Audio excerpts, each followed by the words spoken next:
Okay, well, bonjour, hello.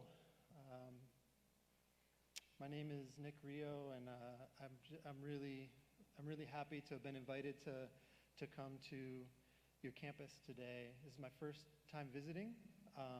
It's really a striking, beautiful campus. Hope I get to come back again soon. And yeah, it was a beautiful drive here.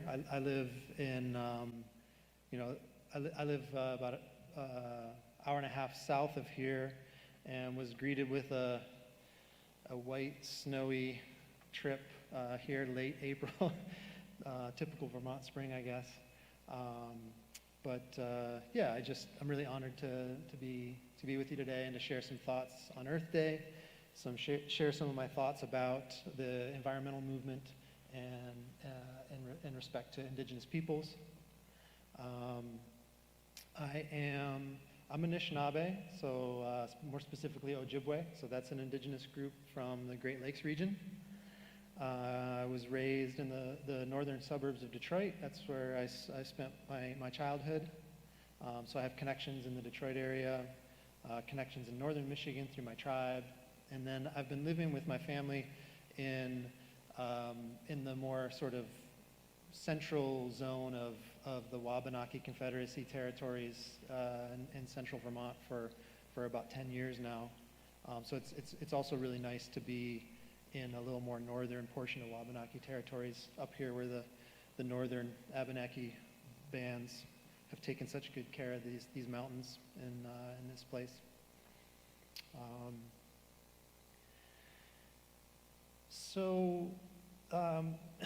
Just kind of want to share that. So today I come here and I want to share some thoughts with you that are, maybe it's a little bit different kind of a Earth Day talk, but I don't want it to bum you out.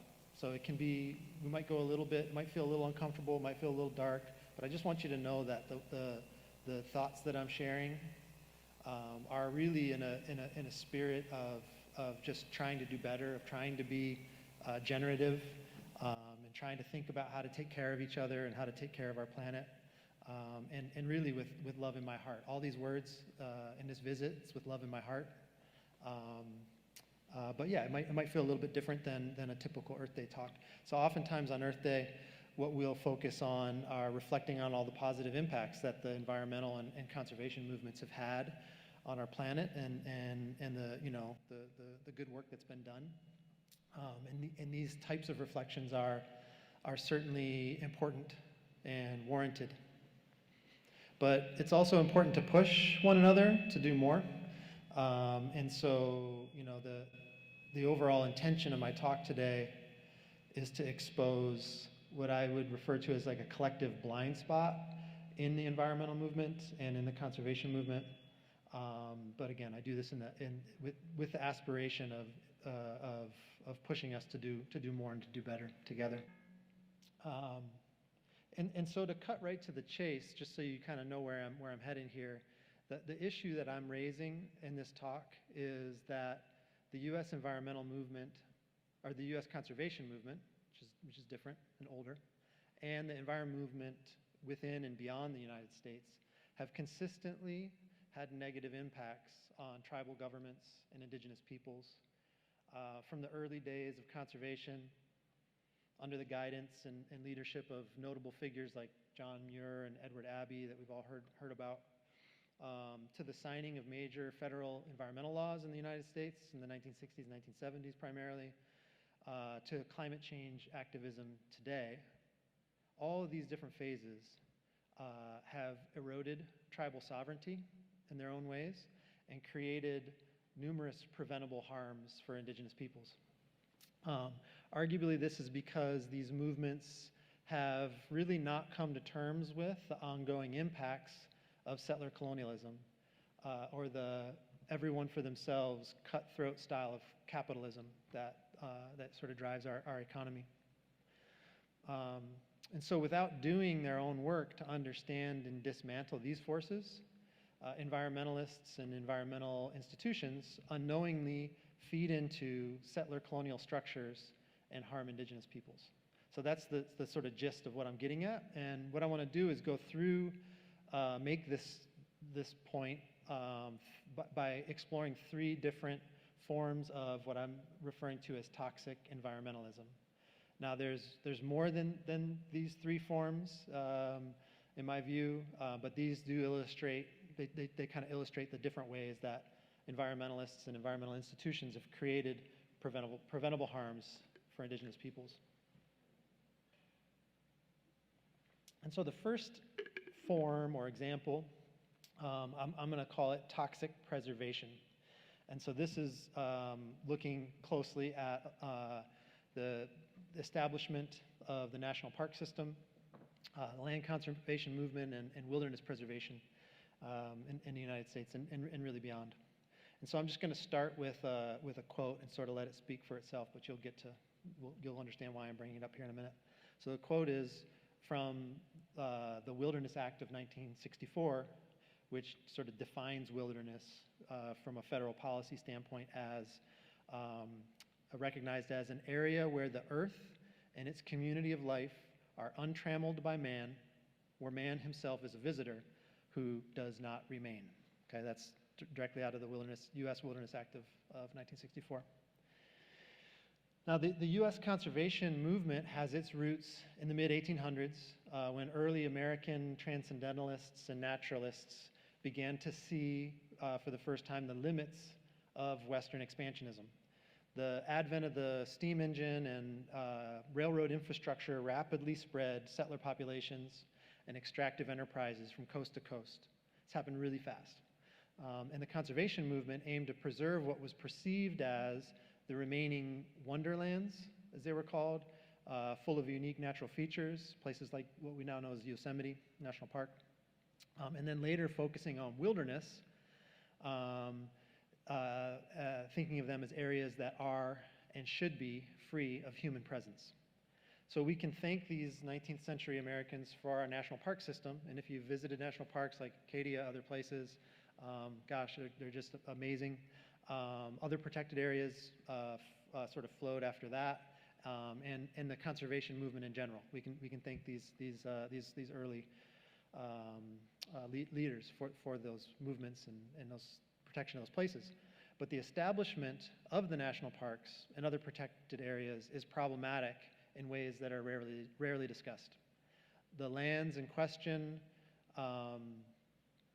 were most definitely peopled and most certainly tended to by Indigenous stewardship practices. As Isaac Cantor, a legal scholar, writes in his article titled Ethnic Cleansing and America's Creation of National Parks, provocative title, right? So this is a quote from that article. Native Americans have a history in our national parks measured in millennia. They were forcibly removed, and later, treaty rights to traditional use, such as hunting and fishing, were erased, often without acknowledgement or compensation.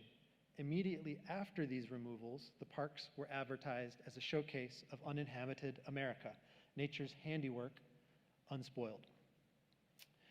So to create our system of public lands, 19th century leaders removed Indigenous peoples physically from their homelands and removed them from these places within the American consciousness. This was not the first nor the last time that Indigenous peoples were removed from their homelands. This could be considered the third wave, depending on how you look at it, the third wave of Indian removals. And I'll just as a little point of terminology, a little clarification. So you'll hear me say in this talk, you'll hear me say Indigenous peoples, you'll hear me talk about tribes, you'll hear me use the word Indians. Now, when I use the word Indians, I recognize that most places that term has fallen out of favor, but keep in mind that within federal law, U.S. federal law, like that's the term that describes Indigenous peoples. That's the legal term. So if you look at any policies and you unpack them, it doesn't say Indigenous peoples, doesn't say Native Americans, doesn't say American Indians, it says Indians. And so when I use that term, I'm typically talking about a sort of particular policy framework. So this was what we could consider the third wave of Indian removal. So I would say the first wave of Indian removal in the United States, or the removal of Indigenous peoples, was through genocidal depopulation, through warfare, killing, disease, and also pushing indigenous peoples onto reservations, including those that were moved to completely foreign homelands in what is now known as Oklahoma and Kansas, at the time Indian Territory. So that was kind of sort of wave number one. Wave number two happens essentially through the disillusionment of tribal governments. So basically disbanding tribes. And wave three we see with pushing people out of what was going to become protected areas. Now it's important that we don't gloss over the act of removing people from their homelands. In American society today, people move around a lot. I mean, I told you I'm from southern Michigan, live in Vermont, and you know that was by choice. It is a big deal. I do miss home, but people move around, and you know, while some people are really attached to their hometowns, to their home cities, to family farms, many more Americans move around the country and the world freely without really giving much up. They don't feel uprooted when they move because they're really not enrooted. They haven't enrooted themselves in a place or a community beyond primarily like an aesthetic or nostalgic type of an attachment. But when we remove indigenous peoples from their homelands, it creates an almost undescribable loss and impact. We're talking about societies that recognize all the living beings in their homelands as kin, as family. Peoples who have refined over thousands of years economic and social systems that revolve around what the land and the seas around them provide in particular places. So if every aspect of your social, economic, cultural, and political life revolves around reciprocal connections and relationships that you have with your homelands, being forced off of them, and or told that you can't continue to practice, continue your cultural and economic practices on those lands with autonomy, that's not just unfortunate or sad. I think as Isaac Cantor, who I quoted a few moments ago, as he describes it, you know, this is really ethnic cleansing. Genocide studies scholars call these acts a form of structural genocide because you are structurally cutting people off from what sustains them and what defines them culturally, what defines them as a people. And that's how I think about our public land systems in the United States, as well as protected areas around the world. Unless these places are designated under the authority of the First Peoples, the original stewards of that area, then that's a different situation, and there are examples of that. But indigenous protected areas are really few and far between. And so, if we look at the Fifth World Parks Congress that was held in South Africa in 2003, if we look at those proceedings, we'll see towards the end an International Assembly of Indigenous Delegates shared the following closing statement. So picture a global collection of people connected to talk about the role of parks and protected areas in global conservation. So the indigenous delegates step up and say, the declaration of protected areas on indigenous territories without our consent and engagement has resulted in our dispossession and resettlement, the violation of our rights, the displacement of our peoples, the loss of our sacred sites, and the slow but continuous loss of our cultures, as well as impoverishment. It is thus difficult to talk about benefits for indigenous peoples when protected areas are being declared on our territories unilaterally. First, we were dispossessed in the name of kings and emperors, later in the name of state development, and now in the name of conservation. So going back to early conservation movement roots in the United States, early conservationists had to do very little politically to overcome the objections by or concerns about indigenous peoples and their displacement. Indigenous removals were easily justified within the hearts and minds of settler Americans because by the mid-1800s, the nation had wholeheartedly bought into the settler logic of cultural superiority and manifest destiny. These notions were first codified in US law in 1823 in the first Supreme Court case involving Indians, Johnson v. McIntosh, where Chief Justice John Marshall ruled, and again I'm going to go into a quote,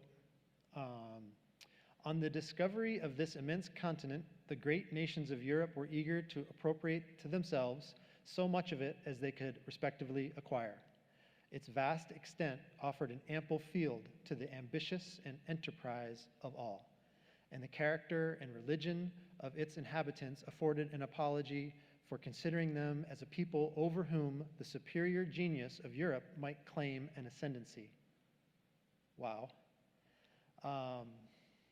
It goes on, the potentates of the old world found no difficulty in convincing themselves that they made ample compensation to the inhabitants of the new by bestowing on them civilization and Christianity in exchange for unlimited independence. I don't think it felt that way. And it goes on. So this part of the Johnson v. McIntosh ruling established what we now refer to as the Doctrine of Discovery. And it set the stage legally for violent white supremacist dispossession of indigenous territories based on Christian ideology. These words sound old and antiquated and, I don't know, maybe shocking. They feel shocking to say. But they've influenced countless legal cases and the entire tenor of federal Indian law ever since that ruling, even up to the most recent Supreme Court rulings involving tribal governments and their citizens. That court case is incredibly influential. We almost always go back to it. By the time we get to the Supreme Court, we almost always go back to those words in those concepts.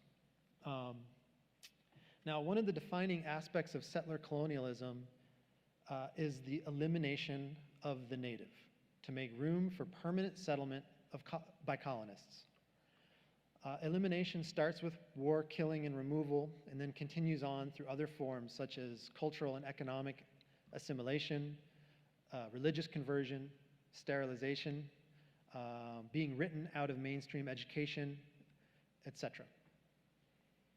Indigenous elimination or erasure began well before this famous Marshall ruling, Supreme Court ruling, but that court case provided legal precedent in the United States for the ongoing attempts to eliminate Native Americans and indigenous peoples physically, culturally, and ontologically. Settler colonial elimination of the native is not a historic event or a period that we've moved past. It's structural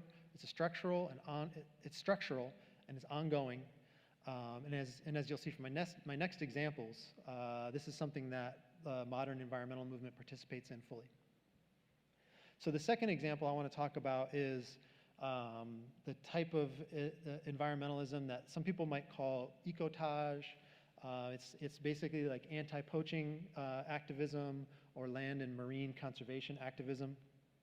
And the environmental movement has continued the U.S. tradition of indigenous erasure by prioritizing environmentalist ideals over indigenous life worlds and indigenous rights. There's subgroups within the environmental movement who, in their fervent effort to protect marine mammals and other wildlife, directly interfere with indigenous hunters, with treaty rights and tribal sovereignty. The most infamous example are the interferences with macaw whaling that occurred in the Pacific Northwest beginning in the 1990s, but continuing through the present time. These interferences included direct actions out in the water to disrupt whaling practices and through disinformation campaigns in mainstream and social media. One of the most active and vocal objectors is the Sea Shepherd Conservation Society, headed by celebrity environmentalist Paul Watson, who lives right here in beautiful Vermont.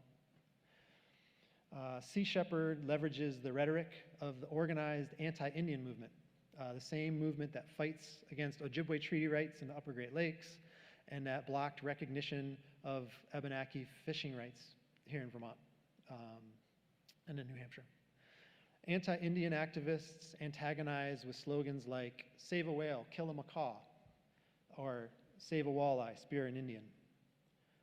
And Sea Shepherd jumps right into the fray using the same rhetoric, claiming erroneously that upholding macaw treaty rights would be, and I quote, "tantamount to extra special rights for a group of people based on race and or culture," end quote.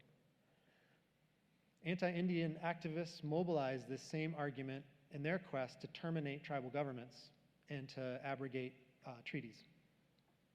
So I take issue on several grounds with the tactics and ethics of groups like Sea Shepherd, Project Seawolf, Australians for Animals, Greenpeace, and others that have a track record of interfering with the rights of Indigenous peoples. First, these groups misunderstand the nature of treaty rights and spread misinformation that influences public opinion and ultimately policy. Treaty rights are not special rights. They're not special rights granted by the federal government. Okay, let me repeat that. Treaty rights are not special rights granted by the government. They're not race-based. They're not culture-based. Treaty rights are unceded rights. In other words, rights that were never given up. They're unceded rights to harvest plants and animals rights that were legally affirmed, not granted, affirmed through agreements signed between two or more governments. Okay? Indigenous collective polities, what we now call tribes in the United States, fought hard to include plant and animal harvest provisions in treaties. And that was as a way of protecting their ways of being and their relationships with their homelands.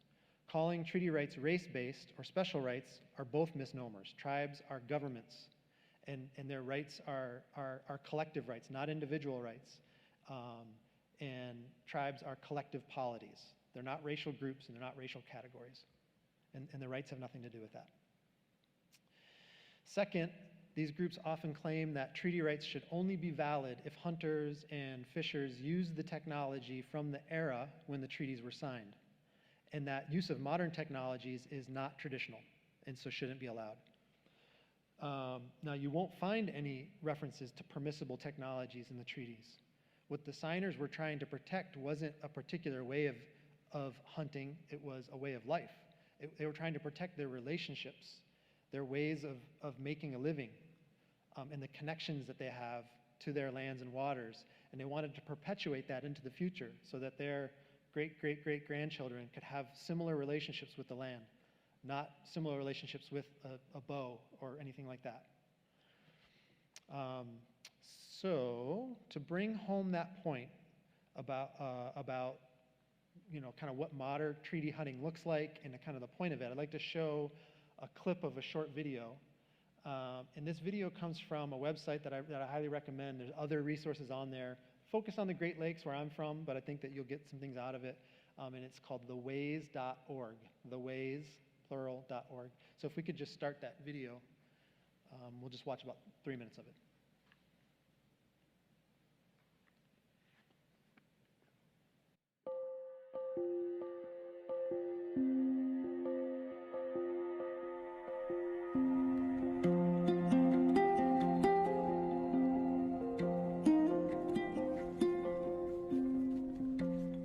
In our ceremonies we have talks, and we let the spirits in the forest know that our intentions are to go out there and harvest the Wawashkishi.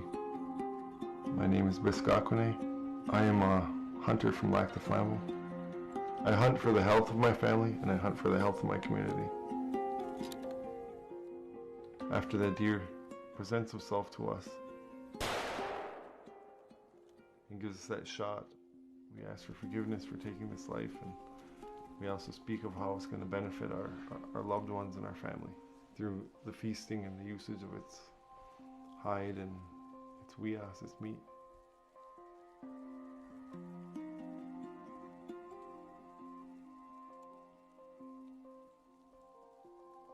I don't think anybody likes to see that spirit leaving, but then we remember that we're Anishinaabe, and this is what we do, and this is how we live. And we're supposed to do this. We're supposed to be in that circle with that deer in his life. And when he's gone, when he leaves, We take all those organs out and we keep the ones we want, the heart, the liver, sometimes the kidneys. But once those insides, the organs, everything are out, we make an offering. That moment right there when you drag that deer up out of the forest, and you're bringing it home to your people. That's my favorite part of the whole hunt, that little trail right there that you create from where he fell. To me, that's a very sacred time.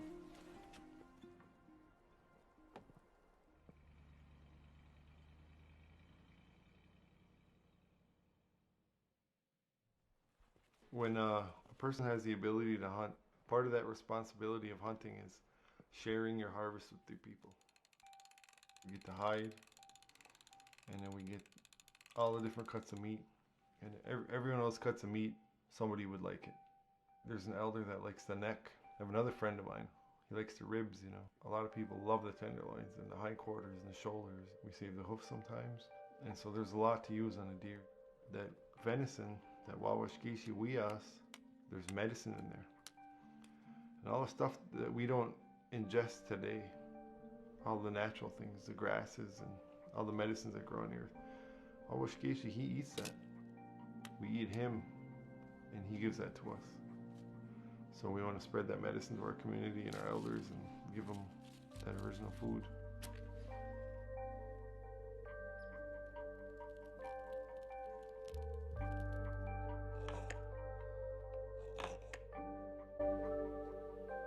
Once the hide comes off the deer, the tanning process has begun.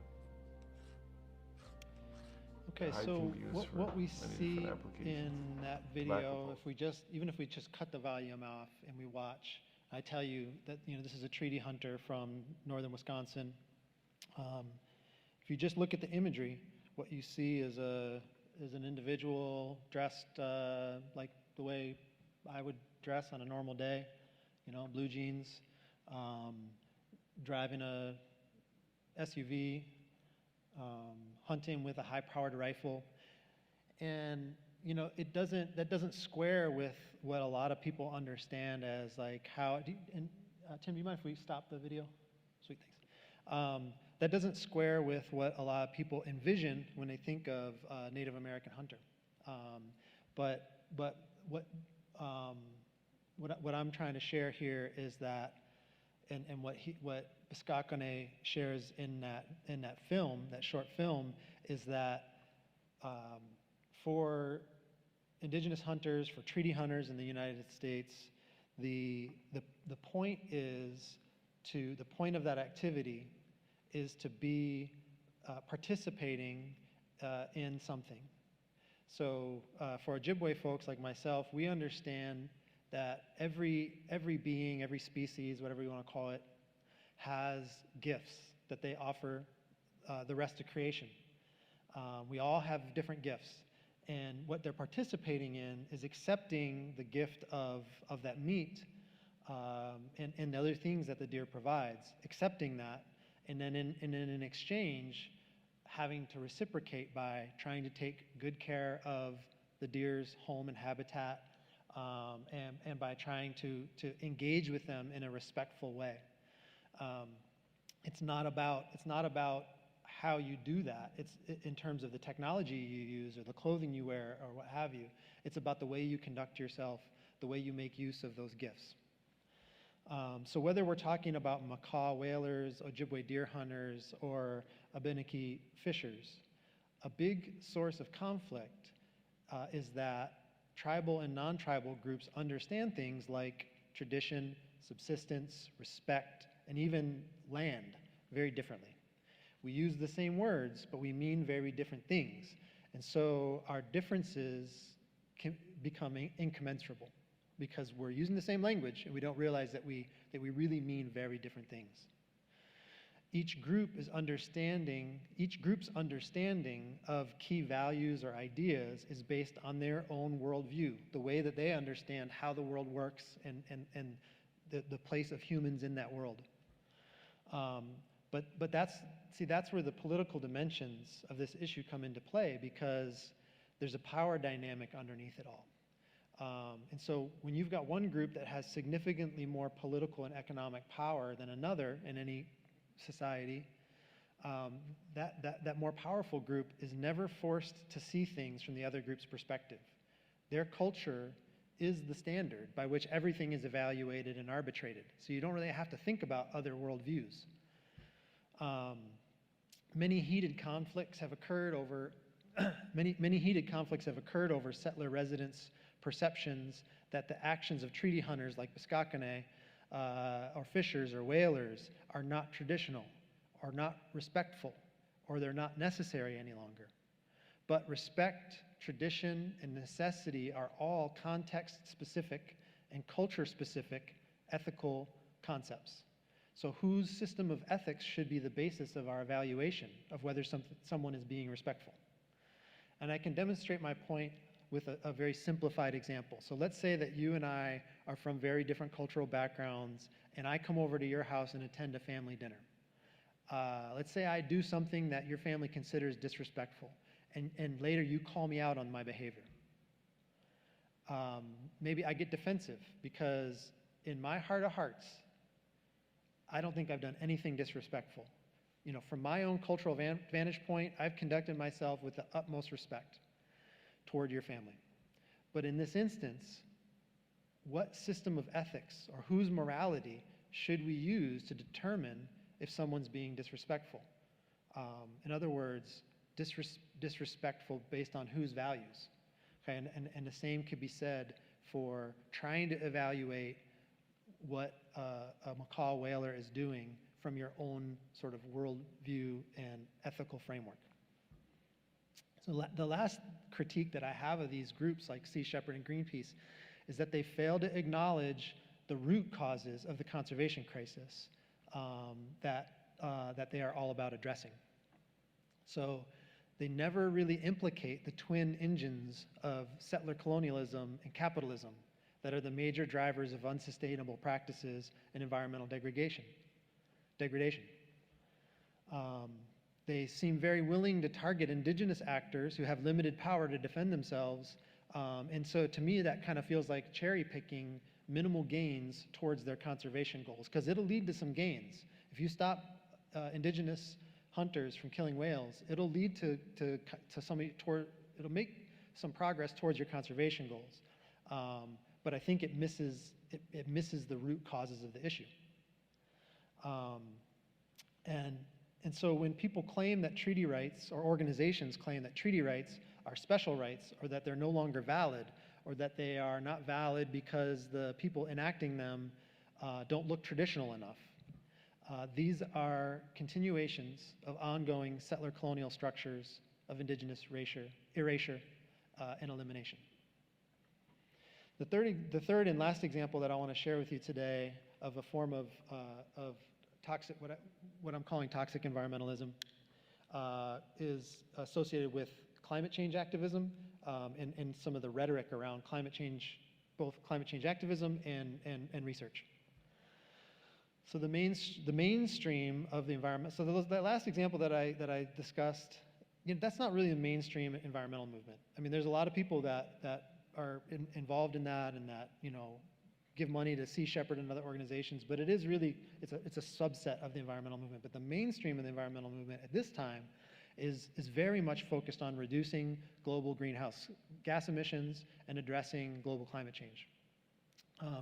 And indigenous peoples have always been at the forefront of the struggle for climate justice since we first recognized it as an issue. Many of the tribes that I work with have their own climate action plans, are doing their own climate science studies, and have been working to mitigate and adapt to climate change in a variety of ways that I'm happy to talk about if you have questions about that.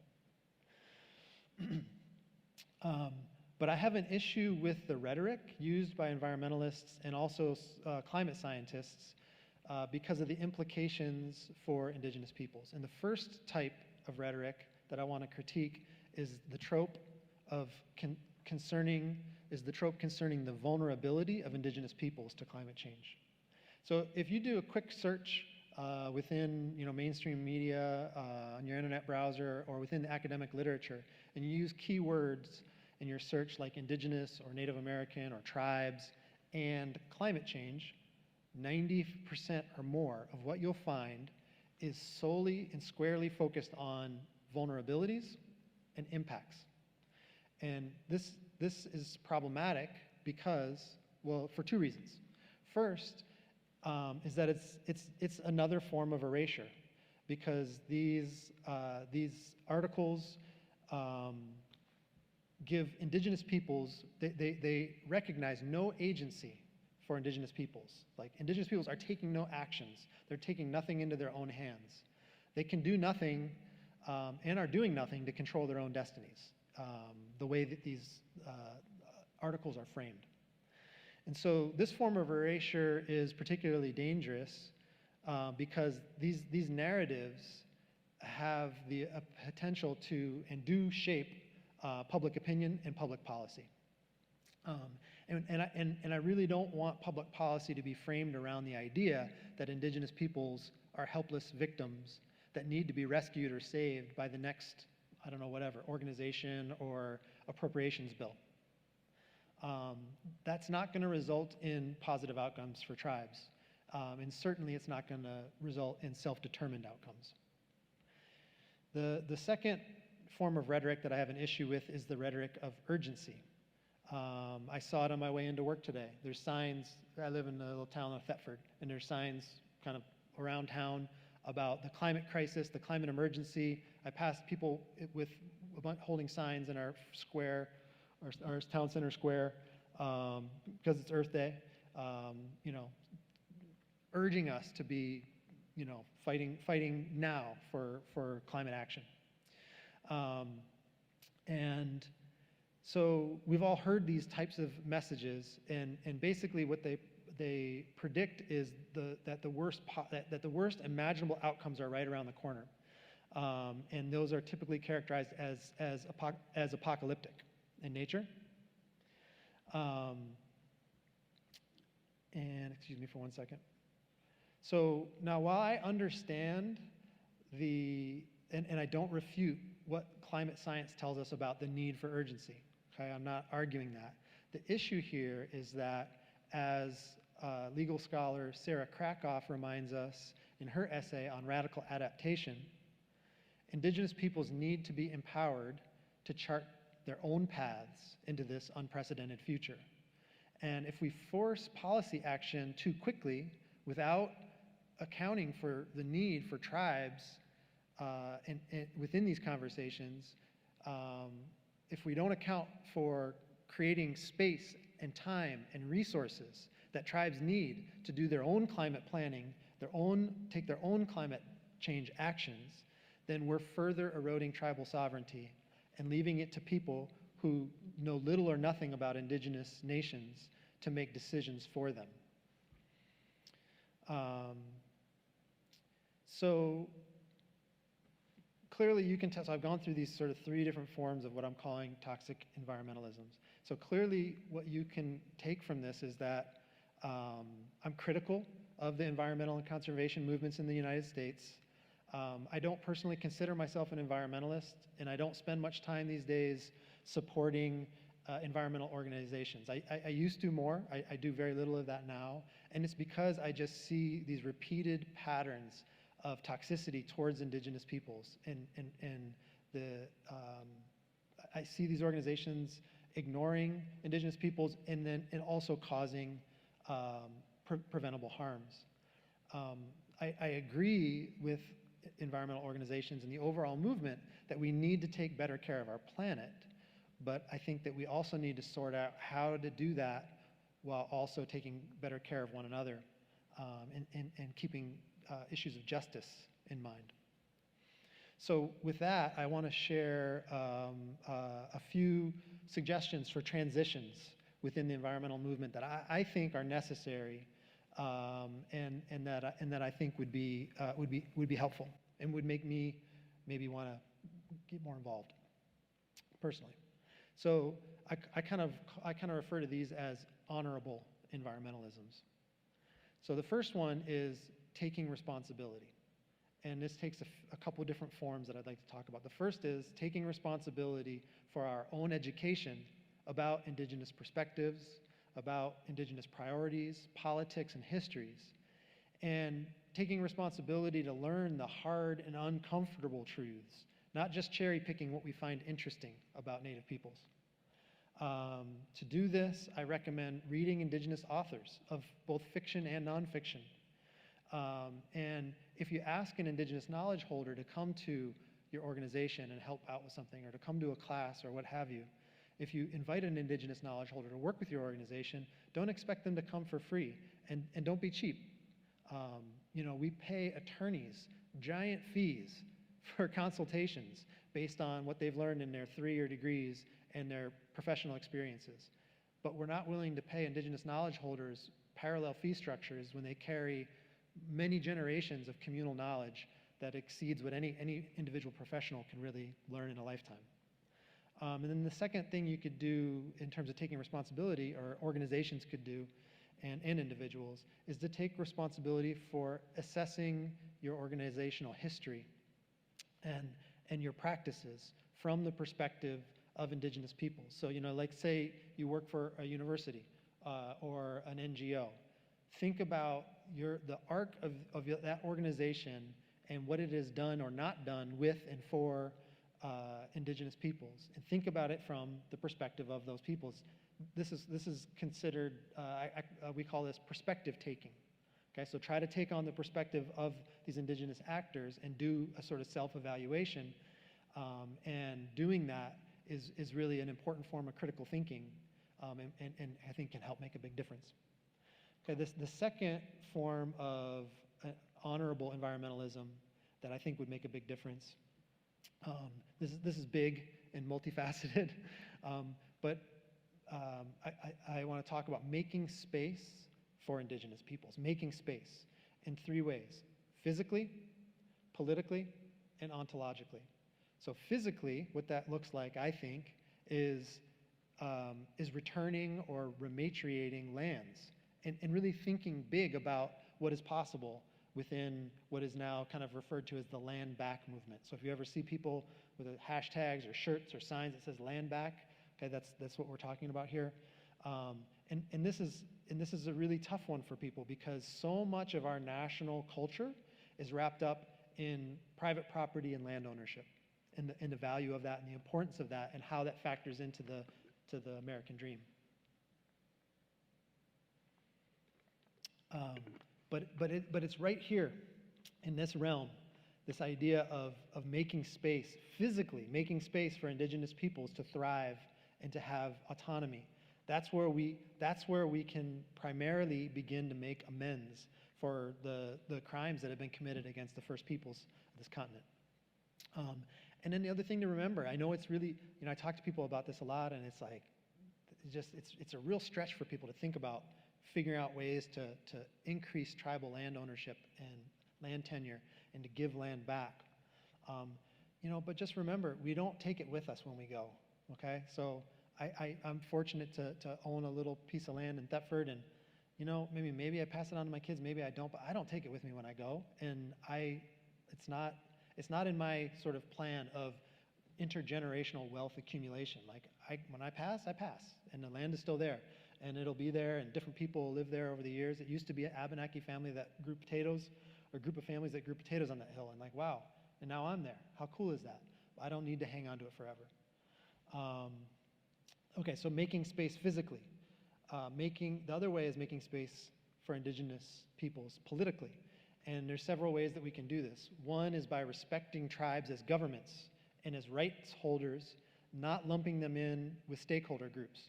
Okay, a tribe is not in a parallel space in terms of decision-making authority and influence as like a landowners association or something like that. Okay, they're not stakeholders, they're rights holders. And we can also advocate for more Indigenous voices, tribal leaders and others, more Indigenous voices in policy spaces, national, local, international, state policy-making spaces. Advocate for more voices. Another way we can make space politically is by respecting tribal authority on their lands. So within tribal jurisdictions, respecting their authority and not constantly questioning that. Another way is by honoring, really fully honoring treaty rights. And that, especially treaty rights that are currently acknowledged by the federal government, because we're always trying to chip away at those. But also including treaty rights that are based on treaties that the US government completely ignores at this point. And so they're not really rights. I mean, they are and they aren't. They're not rights that are able to be enacted legally at this point. But I feel like that's a big step, is to acknowledge those and honor them. And then another way to make space politically is by advocating for, well, I said this one already, advocating for Indigenous voices within policymaking spaces. And then the third way to make space that I argue for, the third form, is ontologically, okay? And so that can be done in a couple of ways that I can think of off the top. And one is through working to be open to multiple ways of understanding the world, okay? So we saw the video with Muskakane, the hunter, and understanding how his community makes sense of the world and their role in it and their relationship to plants and animals and land. It's different than other cultures, but being open that that's a valid way to be in the world. It's a valid way to understand. It's a valid way to understand how the world works. And then also by not forcing our values or religion or priorities on Indigenous peoples.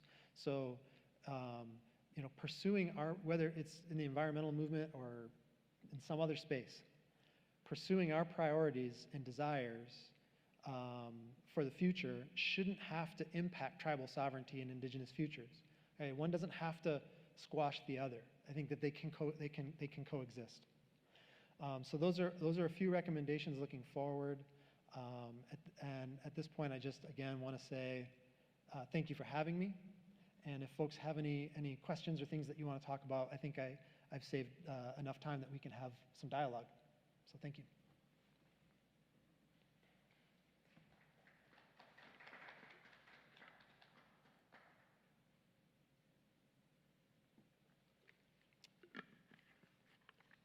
Tim, would it be possible to cut just a little bit of lights on in the back just so I can see people a little better, and then if folks want to chat at all?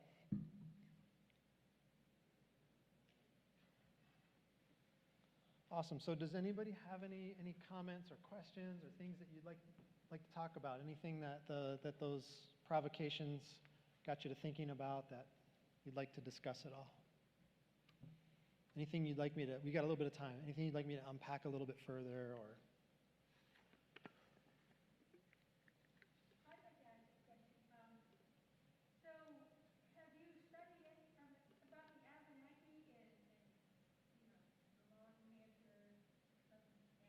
Yeah.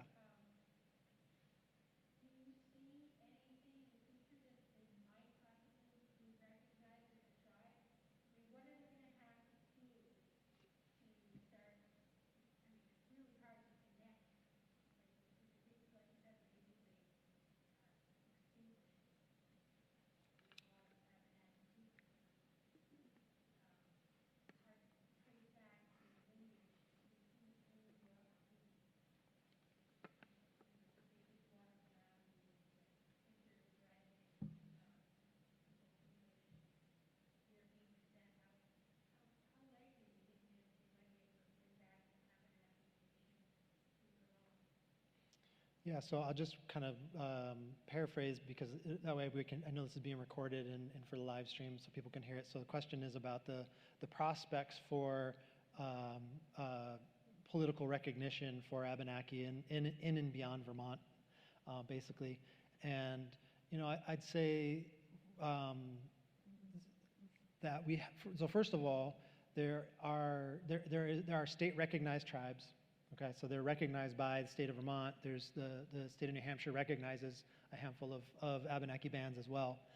And those groups, as well as some that aren't recognized by the state, they are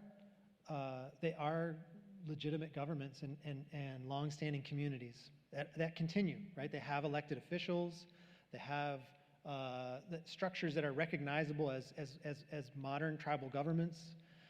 They're participating in many different things within their home regions to try to continue to have a role in taking care of their homelands, taking care of their people as a collectives of families. And so, you know, for folks, because a part of your question too was the challenge of connecting with those, you know, knowing that there's a lot of Abenaki roots spread out throughout Vermonters, and many who probably know that there's a connection there, but they haven't really made a real solid connection yet.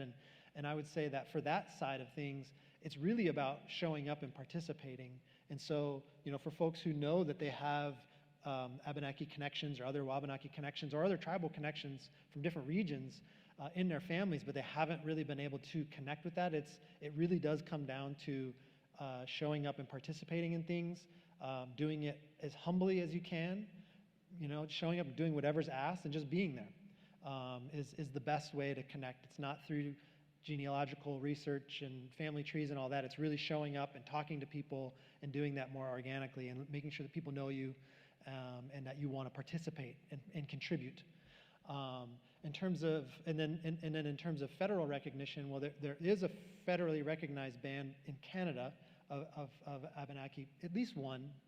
Maybe there's more, but the folks in Odanak are federally recognized band of Abenaki in Canada, and many of them have roots here, and then had to make the hard decision to move north to escape a lot of the stuff that was happening here, and then they just sort of stayed. Others came back. So those that stayed in that far northern Abenaki territory are a recognized group, and they actually have a tribal college, you know, elected council, and look, you know, you can check out their website, and it's not far from here. So that's a really important place to make connections, and they have a lot of historical documentation and understand the different family connections across different bands really well.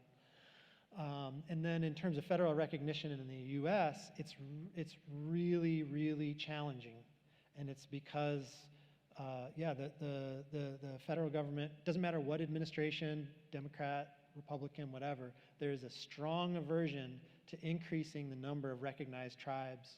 It's kind of like, it reminds me of, I don't know if this is a good comparison or not, but you know how we talk a lot around here about how like the state departments of natural resources don't want to recognize like cougars, and the reason they don't want to recognize them is because then they have to manage them, they have to deal with them, they have to come up with endangered species plans, et cetera, et cetera. So it's better to just kind of not recognize. I almost feel like in a way that it's like that with tribes. Like once you recognize a tribe, that's a whole nother group of people that you have to be in a government-to-government relationship with, that you have to include in the social program funding, that you have to include in your formal dialogues in terms of different federal actions on public lands and things like that. So it's the bar for getting federal recognition is really high. It's really challenging. It's expensive. You have to spend a lot of money doing ethnographic research, spend a lot of money hiring historians and attorneys, and you know, unrecognized bands are very resource poor, and so it's a difficult thing. Yeah. Other questions or thoughts today? And did that get at your question? Okay. It's a struggle. It's a struggle. Yeah.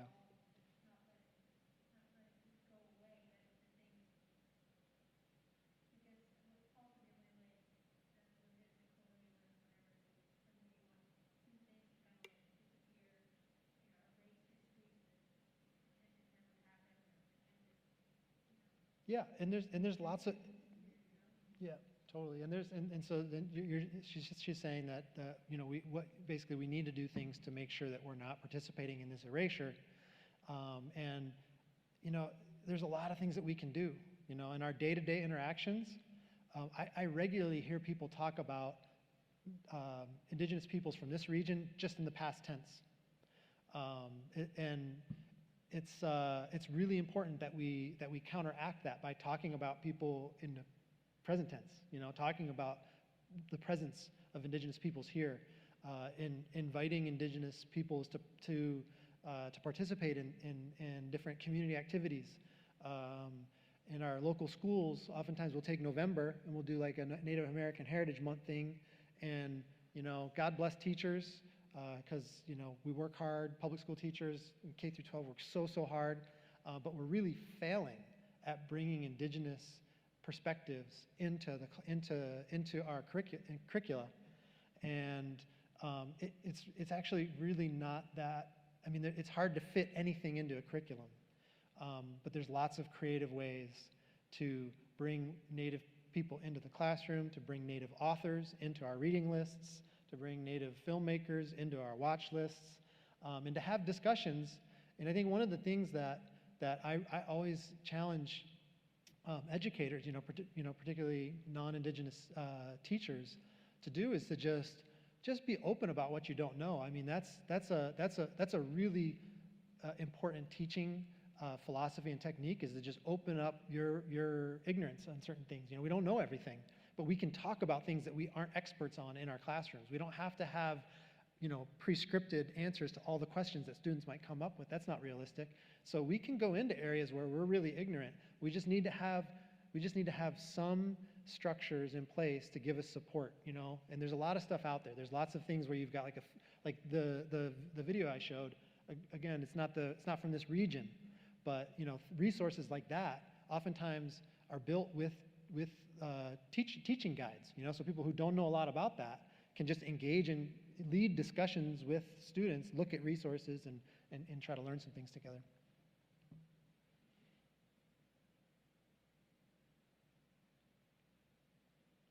All right, well, thanks again, everybody. We're also doing, just want to put an invitation out there, at 12:30, so soon, 12:30, right? We're going to do a little workshop. Where is it going to be located? Where? Stearns Performance Space. We're going to do a small workshop that focuses on, if you've ever thought about working for a tribe, working for an Indigenous organization, or partnering with them. We're just going to talk a little bit, small group conversation about how to try to pursue those kind of opportunities. So those of you that are thinking about future career trajectories, or have always thought about partnering with tribes, or would like to work for or with a tribe in the future, we'll talk about some strategies. And lunch is provided. So just come and eat. Thank you.